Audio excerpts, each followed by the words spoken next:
أعوذ بالله من الشيطان الرجيم. بسم الله الرحمن الرحيم. الحمد لله رب العالمين، والصلاة والسلام على أشرف الأنبياء والمرسلين سيدنا محمد وعلى آله وصحبه أجمعين. اللهم رب اشرح لي صدري ويسر لي أمري واحلل عقدة من لساني يفقه قولي ولا حول ولا قوة إلا بالله العلي العظيم. اللهم انفعنا بما علمتنا وعلمنا ما ينفعنا وعلمنا ما جهلنا وذكرنا ما نسينا. اللهم يسر ولا تعسر، رب تمم بالخير. اللهم افتح علينا فتوح العارفين، وفقنا توفيق الصالحين. اللهم لا سهل إلا ما جعلته سهلا، وأنت تجعل الحزن إذا شئت سهلا. اللهم اجعلنا من السعداء المقبولين، ولا تجعلنا من الأشقياء المردودين. اللهم صل وسلم وبارك على سيدنا محمد وعلى آله وصحبه أجمعين والحمد لله رب العالمين. InsyaAllah kita sambung balik pengajian kitab Bulughul Maram yang dikarang oleh Al-Imam Al-Hafidh Ahmad bin Ali bin Muhammad yang dikenali sebagai Syekh Ibn Hajar Al-Asqalani. Lahir pada tahun 773 Hijrah, wafat pada tahun 852 Hijrah. Rahimahullahu subhanahu wa ta'ala, wa nafa'ana Allahu bi'ulumihi fid darain amin. Okey, kita masuk dalam bab baru, iaitu babul haid, bab pada menyatakan darah haid. Jadi kita bidah bab tayamum, kita masuk dalam bab baru, iaitu bab darah haid. Katanya hadis yang pertama, an Aisyah radhiyallahu ta'ala anha anna Fatimah bint Abi Hubaysh kanat tustahad faqala laha Rasulullah sallallahu alaihi wasallam inna damal haid damun aswad yu'raf fa idza kana dhalika fa amsiki 'anis salah فإذا كان الآخر فتوضئي وصلي. رواه أبو داود والنسائي وصححه ابن حبان والحاكم واستنكره أبو حاتم. Maksud hadis daripada Aisyah radhiyallahu taala anha bahawa Fatimah bint Abi Hubaysh telah beristihadah. Lalu Rasulullah sallallahu alaihi wasallam bersabda kepadanya, sesungguhnya darah haid itu darah kehitaman yang sememangnya telah diketahui umum oleh perempuan.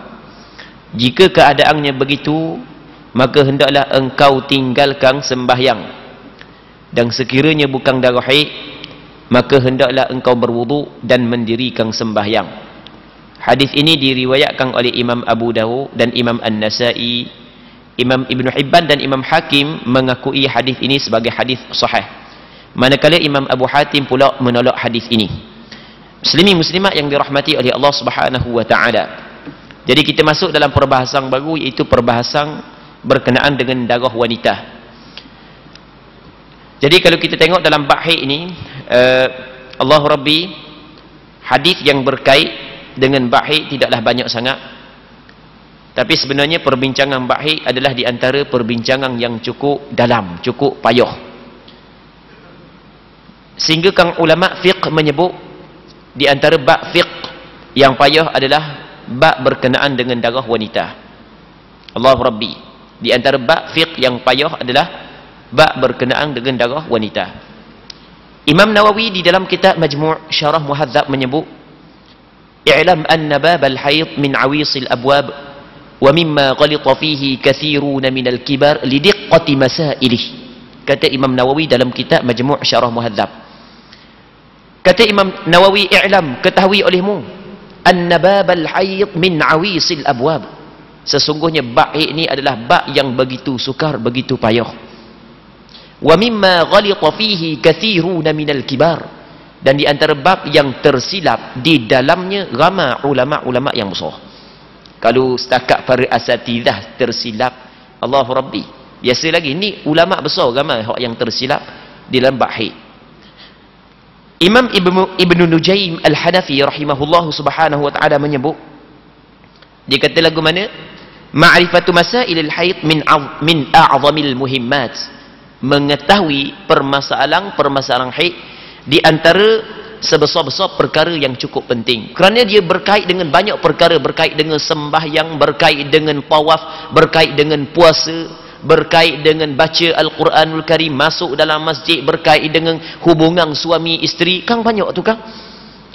Jadi sebab itulah kata Imam Ibnu Nujaim Al-Hanafi, jadi bab haid adalah mengetahui permasalahan haid di antara sebesar-besar perkara yang penting. Imam Ahmad bin Hanbal dalam Tabaqatul Hanabilah menyebut perkataan daripada Imam Ahmad bin Hanbal bahawasanya, kata Imam Ahmad bin Hanbal, kuntu fi kitabil haid 9 sinin hatta fahimtuh. Aku mengkaji dalam bab haid selama 7 tahun. Barulah aku faham. Allahu Rabbi. Siapa Imam Ahmad bin Hanbal? Seorang ulama yang dikenali sebagai di antara ketua kepada Ahlus Sunnah wal Jamaah. Seorang ulama yang alim dalam bidang hadis. Seorang ulama yang mampu berijtihad. Tapi oleh kerana bab haid ni adalah bab yang payah, sehingga kan Imam Ahmad bin Hanbal mengkaji bab haid saja tidak kurang daripada 7 tahun. Allahu Rabbi. Muslimin muslimat yang dirahmati oleh Allah Subhanahu wa taala. Sebab itulah di antara bab yang cukup penting yang perlu diketahui khususnya oleh wanita adalah berkenaan dengan darah dia. Muslimin muslimat yang dirahmati oleh Allah Subhanahu wa taala. Tapi hak yang masalahnya, hak yang mari masjid surah ni, saya hak dak tubik dah darah. Hak tu hak yang bermasalahnya. Jadi hak yang duduk tubik lagi darah tak mau mari surah masjid, dak belajar, jadi bermasalah lah. Jadi hak mari surah masjid itu kata aku nak belajar, dia aku lama dah butuh haid, umur 50 tak ada dah. Lepas tu ada hak lelaki dah, lelaki nak mari mana haid. Okey, tak apalah. Oleh kerana ni berkait dengan agama. Jadi berkait dengan agama disebut dalam Al-Quran, wa yas'alunaka 'anil mahid. Disebut dalam hadis Nabi sallallahu alaihi wasallam. Disebut di dalam kitab fiqh. Okey, oleh kerana ni berkaitan dengan agama, maka apa kita belajar. Insya-Allah ada ganjaran pahalanya kerana kita mengambil berat tentang benda yang berkait dengan agama. Muslimin muslimat yang dirahmati oleh Allah Subhanahu wa taala. Walaupun benda ni tidak ada pada lelaki, namun lelaki sebenarnya dia adalah ketua bagi dalam keluarga kan. Dia apabila dia ketua dalam keluarga, mungkin dia suami, mungkin dia ayah. Kalau dia suami, dia nikah dengan orang puang, dia tak nikah dengan orang lelaki. Bukan saya LGBT. Jadi ni nikah dengan orang puang, bukan orang lelaki. Jadi apabila nikah dengan orang puang ada darah, dah mung untuk lelaki, mung kena ajar bini mung. Mengingat nikah, sekadar nikah gitu je. Banyak kewajipan yang ada atas kepala mung. Mung sebagai pemerintah, pemimpin. Kata Nabi sallallahu alaihi wasallam, kullukum ra'in wa kullukum mas'ulun 'an ra'iyyatih. Setiap dari kalangan kamu adalah pemimpin, dan setiap pemimpin dia akan dipertanggungjawabkan tentang orang yang berada di bawah dia. Jadi kalau kita tu lelaki, kita ada bini. Jadi kita kena ajar bini kita. Kalau kita tahu. Dah kalau tak tahu, kena cari orang ajar.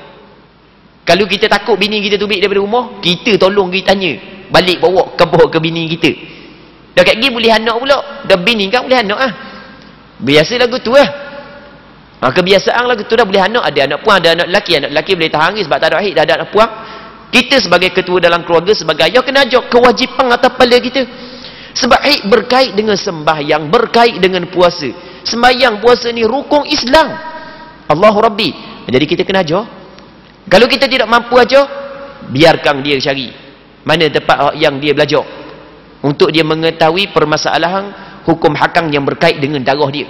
kerana darah wanita ni memang cukup berkait rapat dengan ibadat sembahyang dan ibadat puasa secara khususnya. Muslimin muslimat yang dirahmati oleh Allah Subhanahu wa taala. Secara ringkasnya, oleh kerana perbahasan yang kita hadis yang didatangkan oleh Imam Ibnu Hajar Al-Asqalani dalam bab ini adalah hadis yang berkait dengan darah istihadah. Jadi pergi ke darah istihadah lalu dah. Jadi seolah-olah kata kita ni orang yang nak faham hadis ni, dia kena tahu dulu dia permasalahan-permasalahan haid, baru dia pergi masuk kepada permasalahan istihadah. Okey, kita kena nak jelas sikit sebanyak berkenaan dengan permasalahan haid, ataupun kita jelas secara ringkas berkenaan dengan darah yang keluar daripada wanita. Muslimin muslimat yang dirahmati oleh Allah Subhanahu wa taala, darah yang keluar daripada wanita diterbagi kepada 4. Ada sebahagian daripada ulama mengatakan terbagi kepada 3. Okey, kita kata terbagi kepada 4 lah. Yang pertamanya nama dia darah haid, yang keduanya darah nifas, yang ketiganya darah istihadah, yang keempatnya darah fasad. Okey, kita ada 4 darah yang keluar daripada wanita. Tapi kita gini ingat, apabila kita sebut darah yang keluar daripada wanita, maksudnya keluar daripada kemaluan. Hak ni hak yang kita nak bincang. Kalau hak darah yang keluar daripada ibu jari kaki dia kena cekang, jijak kat orang, hak tu kita nak bincang dalam masalah ni. Hak yang tangan dia luka, jari dia luka sebab koyak bawang bahan pisah, hak tu kita tak cara lah dalam bab ni. Jadi tangan dia luka kerana duk basuh sabung tajam sangat, kita kata tubik darah. Hak ni kita tak bincang dalam bab ni. Hak yang kita bincang adalah darah yang keluar daripada kemaluan perempuan. Dia terbahagi kepada 4. Yang pertamanya adalah darah haid, ataupun dalam bahasa Arab dipanggil haid. Yang keduanya nifas, yang ketiganya istihadah, yang keempatnya fasad. Okey, ni sebagai asas dulu untuk kita memahami perbincangan hak lepas daripada ni. Muslimin muslimat yang dirahmati oleh Allah Subhanahu wa taala, darah haid itu darah benda darah haid. Kata ulama haid ni adalah ad-damu al-khariju min aqsa rahimil mar'ah ala sabilis sihah fi awqatin makhsusah. Okey, itu makna darah haid. Ad-damul kharij, darah yang keluar min aqsa rahimil mar'ah, daripada pangkal rahim perempuan, ala sabilis sihah, ketika tidak ada sakit benda, sihat biasa lah. Kata ulama, darah haid ini adalah damu jibillah. Okey, damu jibillah, darah kebiasaan. Yakhruju min aqsa rahimil mar'ah, yang keluar daripada pangkal rahim perempuan, ala sabilis sihah, ketika dalam keadaan sihat, tak ada penyakit benda. Fi awqatin makhsusah, ada waktu-waktu yang tertentu. Darah kebiasaan. Apabila perempuan tu balik, biasa keluar darah dah. Bukan benda pelik lah kalau keluar darah ni. Hak peliknya kalau orang lelaki keluar darah, tu pelik lah. Ada warna keluar darah tu pelik tu. Bahan pacak ke warna? Ke bahan litah? Kalau orang lelaki, kalau orang puang, tak pelik. Benda yang kebiasaan bagi dia. Sebab itulah Nabi SAW bersabda dalam hadis yang diriwayat oleh Imam Bukhari dan Muslim, kata Rasulullah, hadza syai'un katabahu Allah ala banati Adam. Ini, yakni darah haid ni adalah merupakan sesuatu yang Allah Taala telah tetapkan kepada anak perempuan Nabi Adam. Jadi benda yang biasalah, tak perlu bimbang lah orang puang. Apabila keluar darah, hak yang bimbang orang lelaki. Tubik darah kat kemaluan, tu bimbang tu. Nak mati ke warna tak tahu. Okey. Jadi darah kebiasaan. Yang keluar bukan kerana ada sakit dan seumpamanya. Okey, itu darah haid. Manakala darah nifas, mengikut mazhab Imam Syafi'i adalah ad-damu al-khariju ba'da faraghi rahimi min al-haml. Darah yang keluar setelah daripada kosong rahim daripada kehamilan. Darah istihadah, mengikut pandangan sebahagian daripada ulama, adalah darah yang keluar melebihi tempoh sebanyak-banyak haid dan melebihi tempoh sebanyak-banyak nifas. Dia keluar melebihi tempoh sebanyak-banyak haid dan sebanyak-banyak nifas. Sebanyak-banyak haid menurut mazhab Imam Syafi'i adalah 15 hari 15 malam. Kalau keluar lebih daripada 15 hari 15 malam, jadi bermakna perempuan tu ada darah istihadah. Okey. Ataupun sebanyak-banyak nifas mengikut mazhab Imam Syafi'i 60 hari. Tiba-tiba darah keluar melepasi 60 hari tanpa berhenti, maka perempuan tu ada darah istihadah. Okey, itu benda yang perlu kita kena tahu untuk kita memahami perbincangan yang kita nak bincang dalam hadis ini. Yang keempatnya darah fasad. Darah fasad ni darah rosak. Dia bukan darah haid, bukan darah nifas, bukan darah istihadah, darah fasad tu. Jadi sekurang-kurang haid sebagai contoh dalam mazhab Imam Syafi'i sehari semalam. Orang puan ni keluar darah 3 jam je, lepas senyap dah tubik-tubik darah. Maka darah tersebut dinamakan sebagai darah fasad.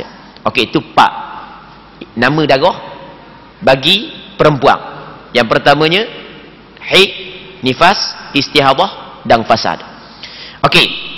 Muslimin muslimat yang dirahmati oleh Allah Subhanahu wa taala.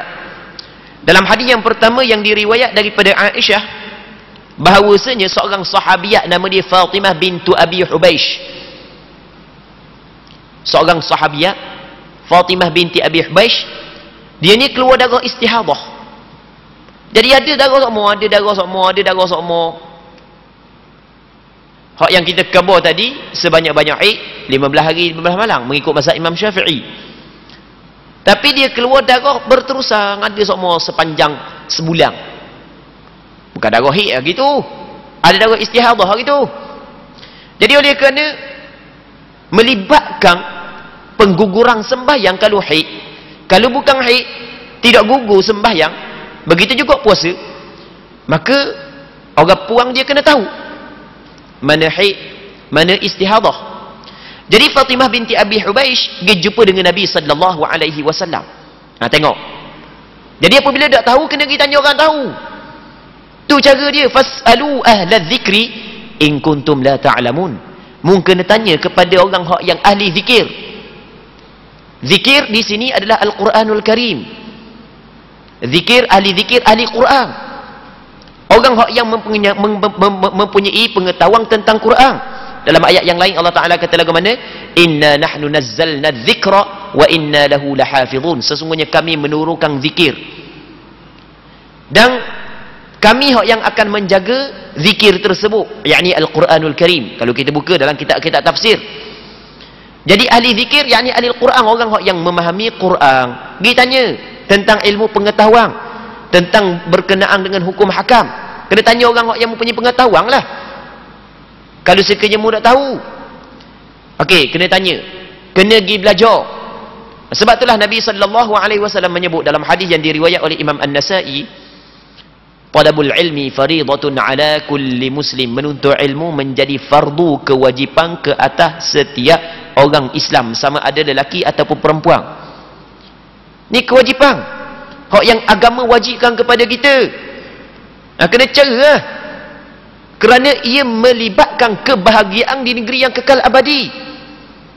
Kita pada hari ini start daripada kecil, kita tekan supaya anak kita belajar apa semua sekali.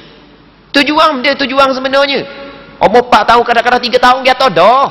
Tujuan dia nak bagi kepada dia kebahagiaan di dunia. Jadi apabila kita belajar apa semua sekali, alhamdulillah pandai, jadi mudahlah nak dapat kerja. Mudah. Tapi kadang-kadang payah juga, kena pakai kabel juga kadang-kadang. Tapi tak apalah, yang penting biasanya mudahlah dapat kerja apabila pandai belajar kan. Mudahlah nak dapat kerja. Jadi senanglah kehidupan di atas dunia. Okey, itu tujuan kita. Tapi Allah Rabbi, hak tu tak salah, hak tu memang pentinglah untuk kehidupan dunia dia. Tapi hak yang masalahnya mengabaikan benda hak yang akan membahagiakan dia di negeri yang kekal abadi. Hak ni adalah suatu yang cukup bermasalah. Dia lupa bahawasanya kehidupan dunia hanya sementara, kehidupan hak yang sebenar lepas daripada mati. Wa inna daral akhirata lahiyal hayawan. Allah Subhanahu wa taala berfirman dalam Al-Quranul Karim, sesungguhnya negeri akhirat dia sebenarnya dia adalah kehidupan yang hakiki. Jadi kita jangan mengabaikan kewajipan yang Allah Ta'ala wajibkan kepada kita, di antaranya menuntut ilmu, kerana ini adalah bekalan yang kita akan guna di negeri yang kekal abadi. Allah Rabbi. Jadi di antara benda yang diwajibkan kita kena tahu adalah berkenaan dengan darah wanita. Muslimin muslimat yang dirahmati oleh Allah Subhanahu wa taala. Jadi tengok, Fatimah binti Abi Hubaish apabila ada permasalahan berkenaan dengan darah dia jumpa dengan Nabi sallallahu alaihi wasallam. Ditanya kepada Rasulullah tentang darah. Maka Rasulullah sallallahu alaihi wasallam jawab lagu mana? Sesungguhnya darah haid ni adalah darah yang hitam.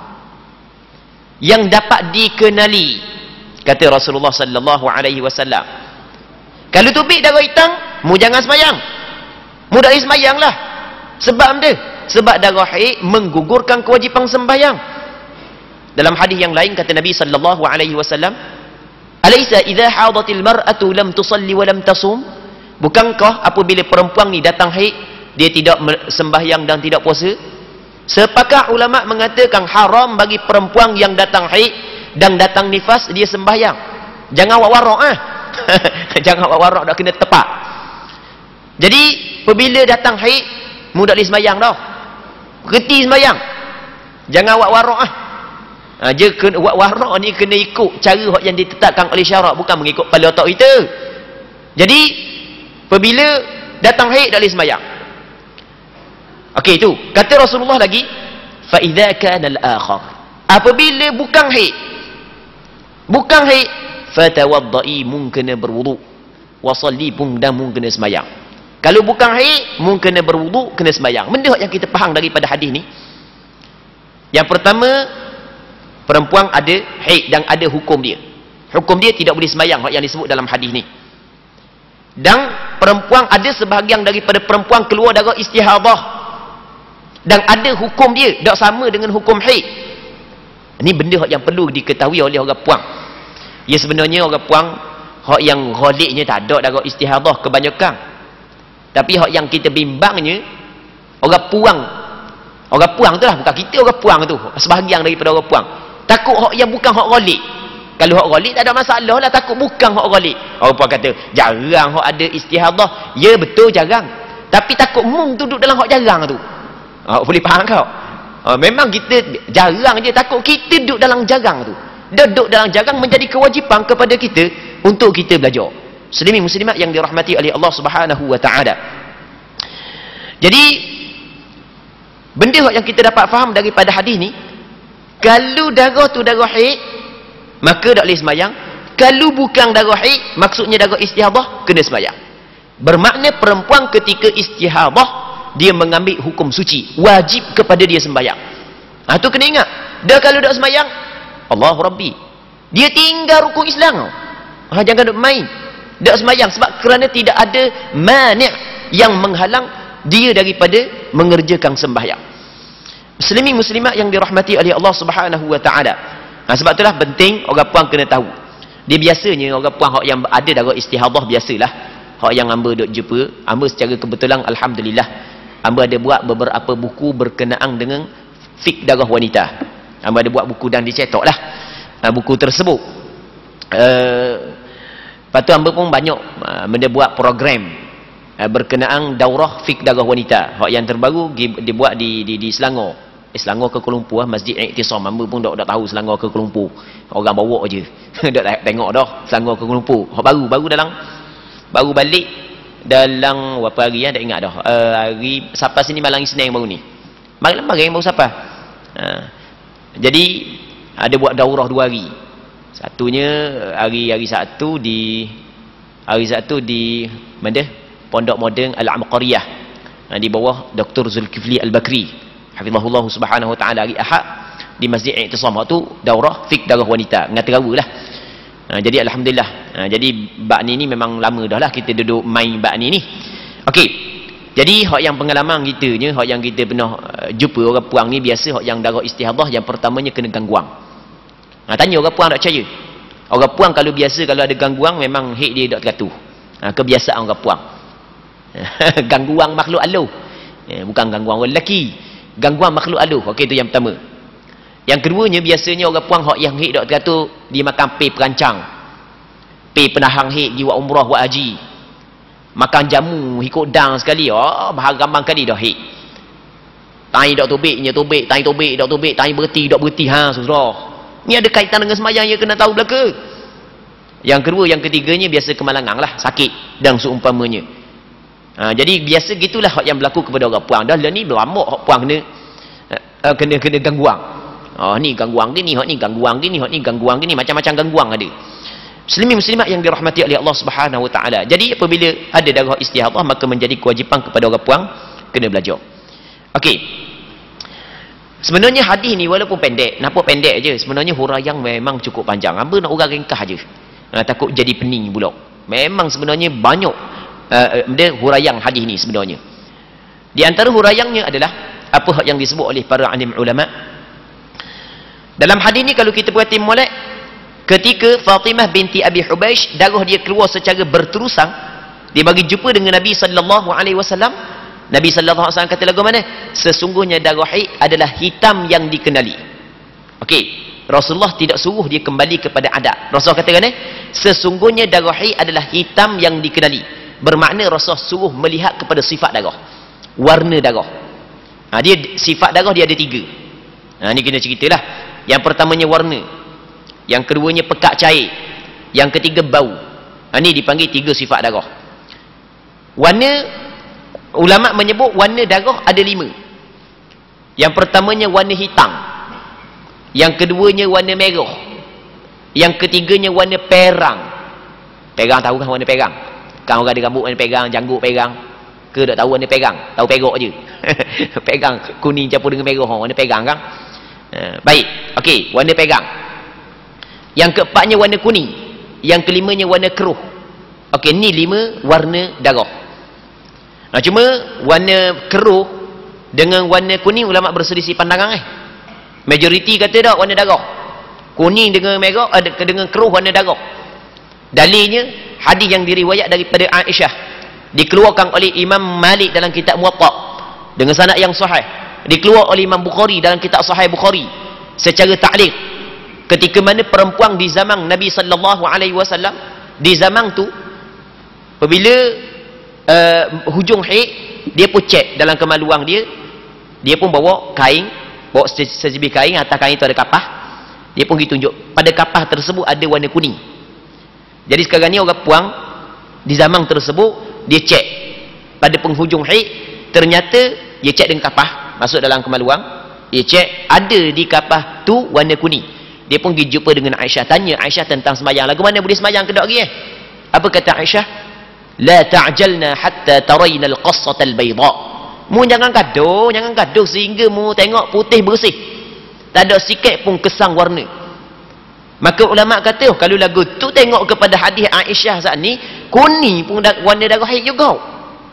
Sebab itulah majoriti ulama ambil, jadikan hadis Aisyah sebagai sandaran bahawasanya warna kuning juga warna darah haid. Akhirnya 5 jenis warna darah haid. Okey. Allahu Rabbi. Yang kedua je pekat cair. Ada darah haid pekat, ada darah haid cair. Yang ketiganya adalah bau, ada hak busung, ada hak kurang sikit busung. Itu dipanggil sifat darah. Jadi ketika Fatimah binti Abi Hubaish darah dia keluar berterusan, dia mari jumpa dengan Rasulullah. Rasul kata lagu mana? Sesungguhnya darah haid adalah warna hitam yang dikenali. Bermakna Rasul suruh dia kembali kepada sifat darah. Okey, sebab itulah dalam mazhab Imam Syafi'i. Mazhab Imam Syafi'i, ketika mana seorang perempuan darah dia melepasi 15 hari. Darah dia hari pertama, kedua, ketiga, keempat, seterus 14 tubik, 15 tubik, 16 tubik lagi. 16 tubik lagi. Hari ke-16 tubik lagi. Sebanyak-banyak haid dalam mazhab Imam Syafi'i 15 hari 15 malam. Haid tidak akan lebih daripada 15 hari 15 malam. Okey. Ke-15, 16 tubik lagi. Bermakna perempuan ni ada darah istihadah. Kalau tanya orang puang hak yang tak belajar, dia kata haid dia 15 hari. Hari ke-16 istihadah. Tu orang puang tak belajar. Tak betul itu. Tapi kalau kita tanya ramai orang puang gitu kalau darah keluar sampai ke-16 hari, dia kata mana? Haid dia 15 hari. Hari ke-16 istihadah. Salah lagu tu wahai perempuan. Tak betul. Tu kita orang puang kena tahu. Tapi orang puang ramai tahu gitu. Sebab dia mu ambil daripada mulut, aku ambil daripada mulut, tak belajar. Benda ni kena belajar. Allahu Rabbi. Dia apabila darah melepasi 15 hari tanpa berhenti. Kalau berhenti tu lain. Kalau misalnya 14, 15, lepas tu berhenti sekejap 2 jam, hari ke-16 mari pula. Ni masalah lain. Ni boleh kita kata 15 haid, hari ke-16 istihadah. Sebab berhenti sekejap. Ni tak berhenti langsung 14, 15, 16. Tak boleh kata macam tadi. Dah warna. Kalau dalam mazhab Imam Syafi'i, ni perbahasan yang paling payah. Ni kunci asas untuk memahami permasalahan haid dan nifas. Ulama membahagikan golongan ni kepada 7. Bukan mudah nak letak 7 kena tengok duduk dalam golongan mana dulu. Bukan mudah. Buat mudah budak. Kena tengok duduk dalam 7 kumpulan mana dulu. Dalil ni hadis ni. Nanti kita nak cerita lepas ni. Okey, apabila melepasi 15 hari, 14, 15, 16 keluar lagi darah. Okey, lalu tu kata ulama kembali kepada tamyiz nama dia. Kembali kepada sifat darah. Sebab dalam hadis ni Rasul kembali kepada sifat darah. Maksudnya ada hak kuat, ada hak lemah ke tak? Lagu mana kuat lemah? Kena tengok ada warna dia darah. Dia kata gini. Kita buat contoh ni untuk faham mudah. Dia kata daripada hari pertama sampai ke hari ke-8 warna hitam. Hari ke-9 sampai ke-16 warna merah. Kata ulama, hak hitam tu haid. Hak merah tu adalah istihadah. Hak kuat haid, hak lemah tu istihadah. Bukan haid dia 15 hari. Tu kena faham Dah kalau dia biasa dah keluar sebelum ni 7 hari. Okey, dia ada adat dah. Di sini ada khilaf. Kena pakai adat dia ke kena pakai sifat darah? Mazhab Imam Syafi'i dia kata kena pakai sifat darah. Dalilnya hadis ni. Hadis ni Rasul suruh kembali kepada sifat darah, Rasul tak suruh kembali kepada adat pun. Hadis ni. Okey, satu. Okey, dalil logik pula. Dia fikir, dia datangkan alasan. Dia kata kalau kita tengok adat ni benda hak lepas dah. Adat bila? Bulan lepas. Sifat darah hak sekarang lah ni.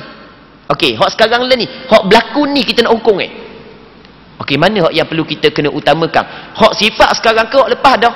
Hak sekarang sebab itulah mazhab Imam Syafi'i dikata kena mulakan dengan benda sifat darah.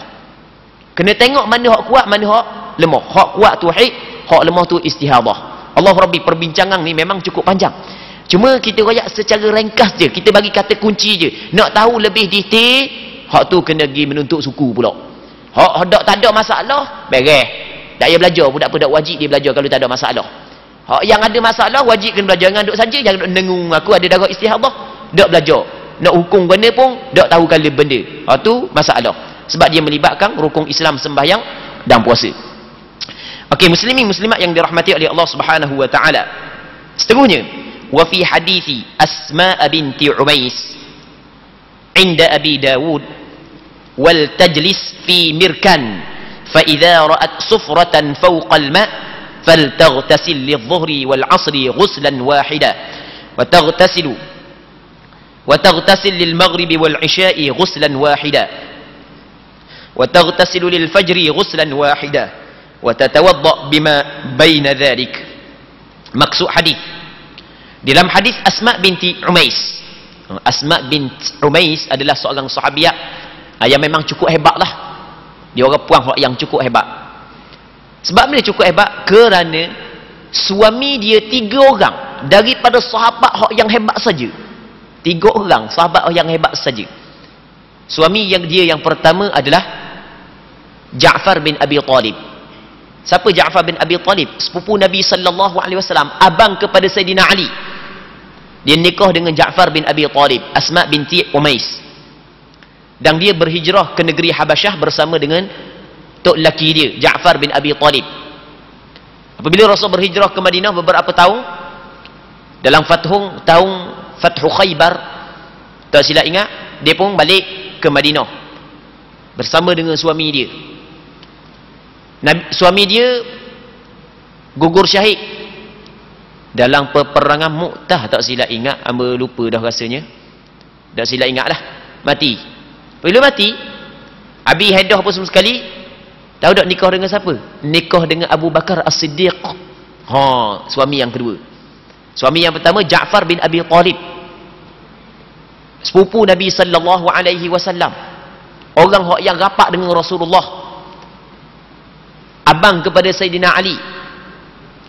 Lepas daripada Ja'far meninggal dunia, ia nikah pula dengan Abu Bakar As-Siddiq, seorang sahabat yang paling mulia di kalangan umat Nabi Muhammad sallallahu alaihi wasallam. Tidak ada orang yang paling mulia berbanding dengan Abu Bakar As-Siddiq. Okey, lepas daripada Abu Bakar As-Siddiq wafat, nikah pula dengan siapa? Ali bin Abi Talib. Nikah dengan siapa? Ali bin Abi Talib, adik ipar dia pula. Allahu Rabbi, tengok 3 orang sahabat. Boleh ke nikah dengan adik ipar? Tak ada masalah Boleh. Adik ipar kita bukan mahram. adik ipar kita adalah ajnabiyah. Jangan awak main gurau pula dengan adik ipar. Kita ni apa bunyi adik ipar tu kok buat lebih kurang je. Sedangkan Rasulullah sallallahu alaihi wasallam amat menekankan bahaya ipar ni bahaya. Ketika Rasulullah melarang sahabat masuk kepada tempat perempuan, lalu tu ada seorang sahabat tanya Rasulullah, afara'aital hamwa, apakah pandanganmu tentang ipar? Kata Rasulullah dia, alhamwul maut, ipar mati. Jadi Rasulullah larang. Rasulullah kata, wahai para lelaki, la tadkhulu 'ala nisa, mu jangan masuk ke tempat perempuan.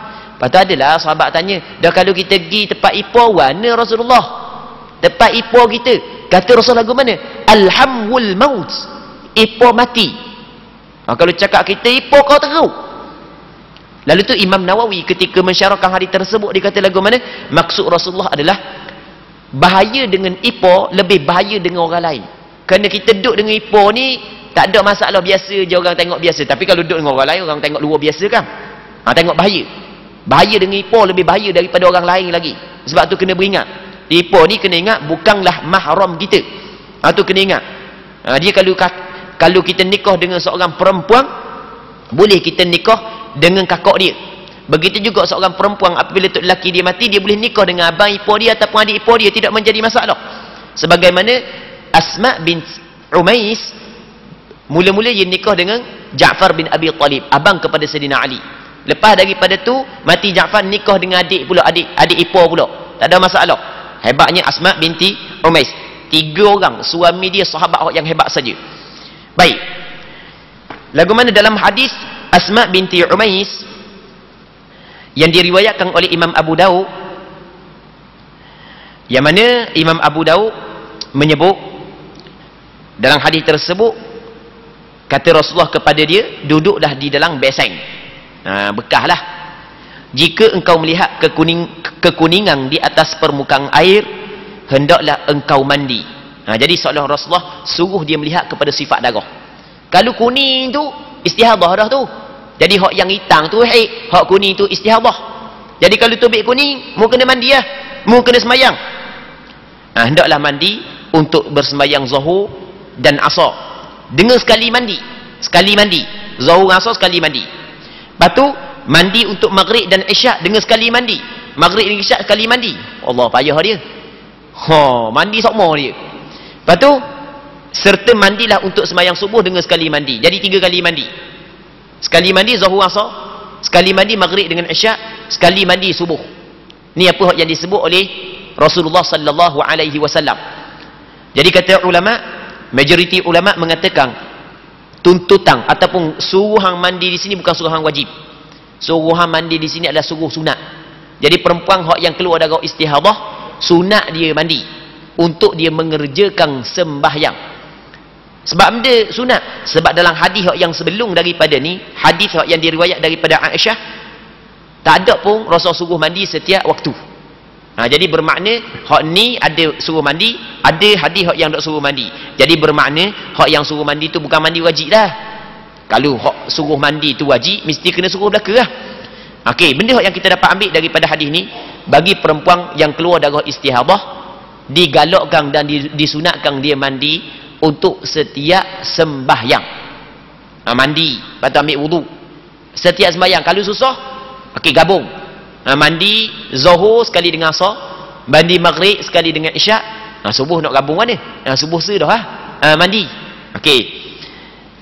Muslimin muslimat yang dirahmati oleh Allah Subhanahu wa taala, seterusnya kata dia, wa an Hamnah binti Jahsh qalat kuntu ustahadu haidatan kathiratan syadidatan. Okey, sebelum daripada kita baca hadis ni, kita kena sebut ada beberapa perkara lagi hak yang berkait dengan darah istihadah. Sebab hadis ni panjang, kita tengok masa kita tidak sempat dah. Okey. Kita kena ingat perempuan hak yang darah istihadah, dia mengambil hukum suci. Andai kata sebelum daripada ni perempuan tu baru tahu bahawa darah istihadah dia tak semayang, dia ingat kata darah haid, maka wajib dia kena qada balik sembahyang tersebut. Kerana tidak ada perkara yang menggugurkan kewajipan sembahyang bagi dia. Hak yang menggugurkan kewajipan sembahyang adalah haid dan istihadah, haid dan nifas. Kalau bukan haid, bukan nifas, dia tidak gugur kewajipan sembahyang. Jadi kalau ada orang puang sebelum daripada ni keluar darah istihadah, ternyata dia ingat darah haid, dia tak sembahyang, kena qada balik. Cuma kita kebodoh tadi, masalah ni kita hanya khabar secara ringkas, kita bagi kunci-kunci sahaja. Untuk mengetahui secara terperinci, kena pergi belajar suku pula, kena pergi belajar khusus pula bagi orang puang. Baik, kalau cerita atas ni memang pening ya. Hamba daurah, buat daurah ba'hid start daripada 8.30 pagi, berhenti pukul 5 petang. Rehat sembahyang zuhur sekejap, lepas tu rehat tengah hari sekejap sampai pukul 5 petang, lepas tu rehat sembahyang zuhur sekejap, sambung pula sampai pukul 5. Tu pun dah habis lagi perbincangan dia. Allah Rabbi. Dah kalau di antara maghrib dengan isyak ni memang kehorodang lah. Dia banyak pecahan-pecahan dia yang perlu kita kena bincang. Jadi kita khabar kunci saja. Okey. Yang keduanya, orang puan kena tahu pula, begitu juga untuk lelaki, apabila keluar darah istihadah, orang puan tu mengambil hukum suci. Apabila mengambil hukum suci, boleh suami dia bersetubuh dengan dia ketika keluar darah istihadah. Sebahagian daripada sahabiat bersetubuh dengan isteri dia ketika isteri dia keluar darah istihadah. Jadi tak ada masalah. Boleh. Tu kita kena tahu hukum yang berkait dengan darah istihadah.